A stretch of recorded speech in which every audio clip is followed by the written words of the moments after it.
Olá pessoal, tudo bem? Essa é a nossa primeira aula para o curso de algoritmos de programação. Nosso intuito é discutirmos desde a base, desde as estruturas para um projeto até o algoritmo propriamente dito, o código-fonte. A primeira coisa que nós vamos fazer é pensar em termos de algoritmo. Eu sou o professor Marcos Henrique e nós vamos desenvolver um diagrama de blocos, uma estrutura, um projeto para um programa. Bom, primeira coisa a fazer é pensar num problema. Eu tenho um problema qualquer e eu preciso achar a solução para esse problema. Quando nós vamos desenvolver isso, nós construímos uma sequência lógica. Ou seja, hoje, na nossa primeira aula, nós vamos ver como é que nós podemos construir uma sequência, ou seja, um passo a passo para a solução de um determinado problema. Essa é a primeira e a base para um algoritmo de programação. Depois, nas seguintes aulas, nas próximas aulas, nós vamos ver como que nós podemos fazer o diagrama de blocos para esse problema. Então, quer dizer, o que significa cada um desses símbolos, como que nós utilizamos e em que circunstância nós usamos eles. Depois, ainda na sequência das nossas aulas, nós vamos ver a codificação. Então, quer dizer, depois que eu fiz uma sequência lógica, fiz a documentação dele, que é o diagrama de blocos, aí eu já estou apto a construir isso numa linguagem formal. Ou seja, pegar aquela sequência, aquela documentação e construir um algoritmo funcional. Tá? A ideia é que nós vamos partir do princípio de que vocês estão começando a construir soluções computacionais.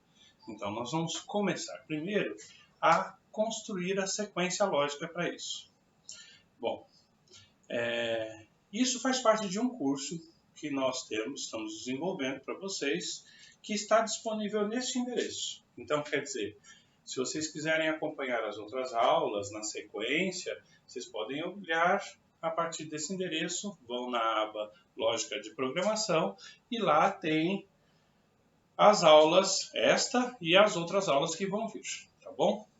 Outra coisa, a ideia é que o nosso curso seja um curso que vá se construindo conforme as necessidades de vocês. Portanto, recomendo que vocês façam exercícios recomendados, mas se tiverem alguma dúvida, se quiserem dar alguma sugestão, vocês podem mandar por e-mail. No meu website tem o e-mail, vocês podem mandar por e-mail ou através dos comentários dos vídeos. Então, nos comentários dos vídeos também vocês podem colocar ali quais são as suas dúvidas ou sugestões. Beleza? Joia! Boa aula para vocês!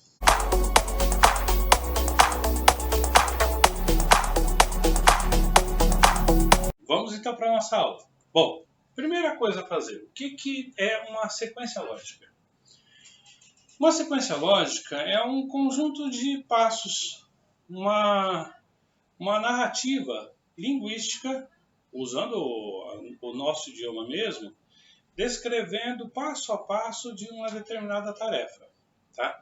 Então, sempre que a gente vai construir um algoritmo, a primeira coisa a fazer é pegar o problema e fazer o entendimento dele. O entendimento dele é uma narrativa, é um passo a passo. Só que esse passo a passo, ele tem 5 fases, que são importantes para que a gente possa construir. Primeira coisa, ele tem que ser encapsulado. Tá? Isso não é uma regra, é uma boa prática. O que é o encapsulamento? O encapsulamento é que ele tem que ter começo e fim. Tá? Então, você faz essa identificação. Todo programa tem essa característica. Então, na sequência, a gente já começa com isso. Segunda coisa, segundo elemento necessário. Eu tenho que ter essa sequência ordenada. Então, quer dizer, quando eu descrevo o passo a passo, eu construo isso numa sequência, numa lógica. Então, primeiro passo, segundo passo, terceiro passo, e é com relação ao problema. Então, um exemplo clássico é a troca de uma lâmpada. A primeira coisa a trocar uma lâmpada, quando você vai fazer a troca de uma lâmpada, é o quê? Identificar se ela está de fato queimada, ou seja, acionar o interruptor. Depois, na sequência, quando ela não acende, aí sim eu vou, por exemplo, pegar a lâmpada, pegar a escada, subir na escada e assim sucessivamente. Então, olha só, não adianta eu subir na escada sem ter pego a lâmpada. Então, é o passo a passo na sequência da solução. Depois, terceiro elemento fundamental numa sequência lógica. A construção ou reconhecimento dos requisitos do problema. Então, eu preciso observar o que o problema pede, por quê? E isso vai fazer com que eu atenda essas necessidades. Joia? Quarto passo. Quarto passo, não é necessário que ele esteja numa linguagem formal, que é o que a gente está dizendo agora. Linguagem coloquial. E por último, e aí volto a dizer, a boa prática, é conveniente que ele esteja já obedecendo à indentação. Aí o cara fala assim para mim, o que é isso, professor? A indentação é como se fosse um parágrafo. Ou seja, eu tenho rotinas e subrrotinas. Ações internas a uma determinada tarefa. Exemplo, uma seleção. Eu vou fazer uma seleção. Dentro dessa seleção eu faço uma pergunta. Então, é conveniente que os elementos pertinentes só à seleção estejam identificados de alguma forma. Essa forma é fazer essa tabulação. Beleza? Ou recuo, né? A palavra indentação significa recuo. Bom, se isso é fato, vamos a um exemplo. Primeiro exemplo. Faça um algoritmo usando o método narrativo para a troca de um pneu. Então, olha só. Primeira coisa a fazer, lembrar que ele tem que ser encapsulado. Então, eu coloco, a primeira coisa é o início. Depois eu faço um pequeno recuo. Um pequeno recuo para a primeira tarefa a fazer. Qual a primeira tarefa que eu devo fazer? Quando eu penso em termos de trocar um pneu. Então, eu já identifiquei que o pneu está furado, eu preciso fazer a troca dele. A primeira tarefa a fazer é retirar as chaves, macaco, step do porta-mala. Beleza? Bom, depois, fiz a primeira tarefa, vou para a segunda tarefa. Segunda tarefa é soltar os parafusos das rodas. Mas reparem, eu não posso retirá-los, eu tenho que afrouxá-los. Bom, depois, sempre seguindo a sequência, terceira tarefa, depois que eu soltei, eu levanto o carro com o macaco. Então, levanto o carro com o macaco, fazendo com que o atrito do pneu com o solo seja reduzido ou a zero para que eu possa remover o pneu. Bom, olha lá, eu estou numerando primeiro, segundo, terceiro, quarto passo. Quarto passo, eu removo os parafusos. Então aí eu vou lá e retiro os parafusos para poder remover o pneu. Tá? Quinto passo, removo a roda, o pneu furado. Sexto passo, coloco o pneu novo. Olha lá, estamos seguindo um passo a passo, uma sequência que a gente está habituado, que nós fazemos de forma mecânica, mas se não obedecermos esta sequência, não é possível. Por exemplo, tenta tirar o pneu do carro sem levantá-lo. Não é possível. Ou tenta tirar o pneu do carro sem remover os parafusos. Também não. Tá? Então, ó, por isso a ideia de passos. Sétimo passo. Uma vez recolocado o pneu, eu coloco os parafusos novamente. Então, eu recoloco os parafusos, aperto. Não estou me preocupando com detalhes. Então, olha só. Uma experiência de aulas anteriores. O aluno falou assim, professor, mas e o torque relativo à força empregada para colocar os pneus de volta no lugar? Para. Passos mínimos. Se eu quiser também construir um outro algoritmo para cálculo de torque, aí eu vou preocupar com isso, tá? Bom, oitavo passo. Baixo o veículo. Então eu baixe o veículo.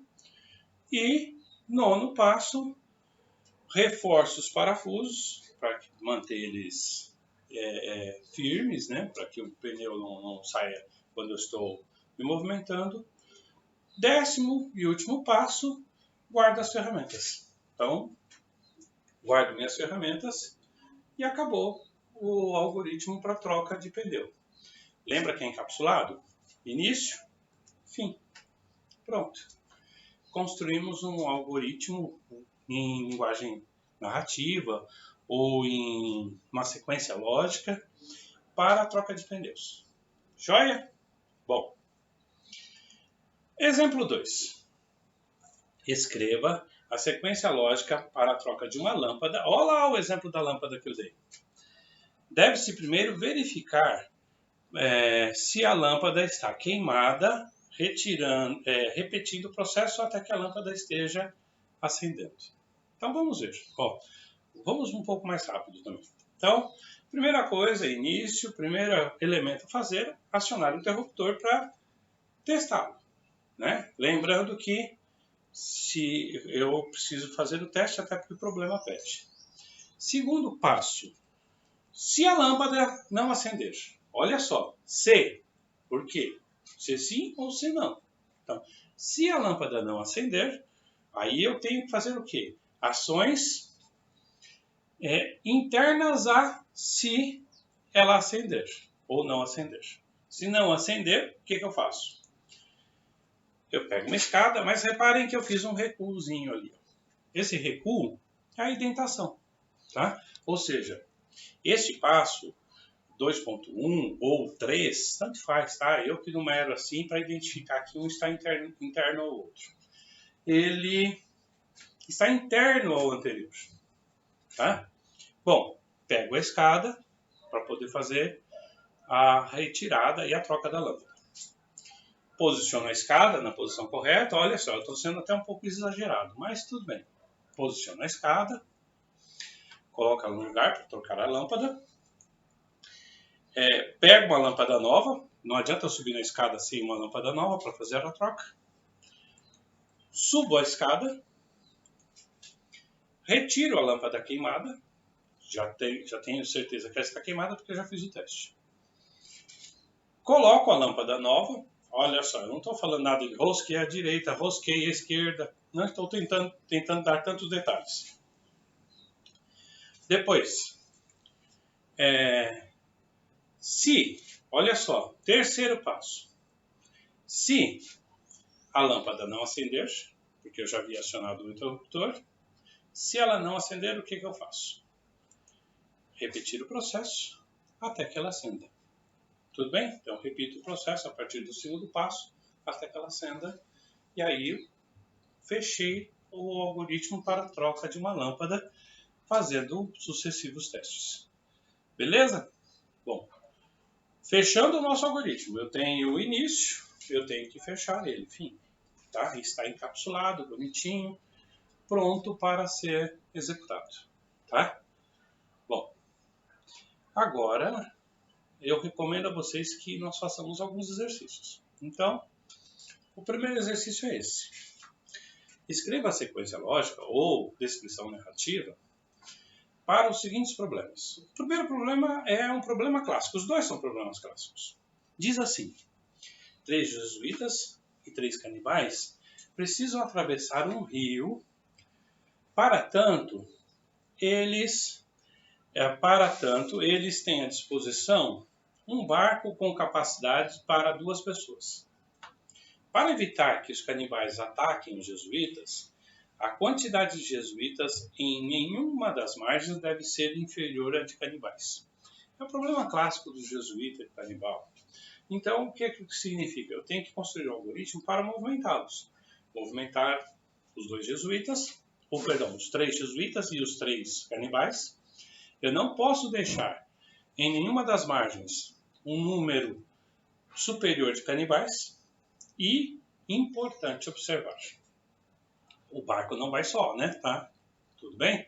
Então, e no barco cabem até um máximo de 2 pessoas. Beleza? Façam então esse exercício. Na próxima aula eu vou corrigir. O exercício 2. O exercício 2 diz o seguinte, é o problema da torre de Hanoi. Problema clássico da torre de Hanoi. Escreva a sequência lógica para o problema a seguir. O problema da torre de Hanoi é o seguinte, eu tenho 3 hastes e 3 discos de tamanhos diferentes. E eu preciso movimentar os discos da primeira para a terceira, ou da haste A para a haste C. E o detalhe é que ganha esse jogo quem fizer menos movimentos. Então nós vamos fazer um algoritmo para que faça o mínimo de movimentos possíveis. E outro detalhe importante é que um disco maior nunca pode ser colocado sobre um disco menor.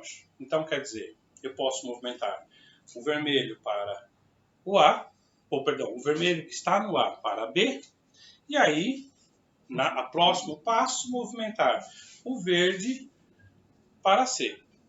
Beleza? Fiz os 2 primeiros passos com vocês.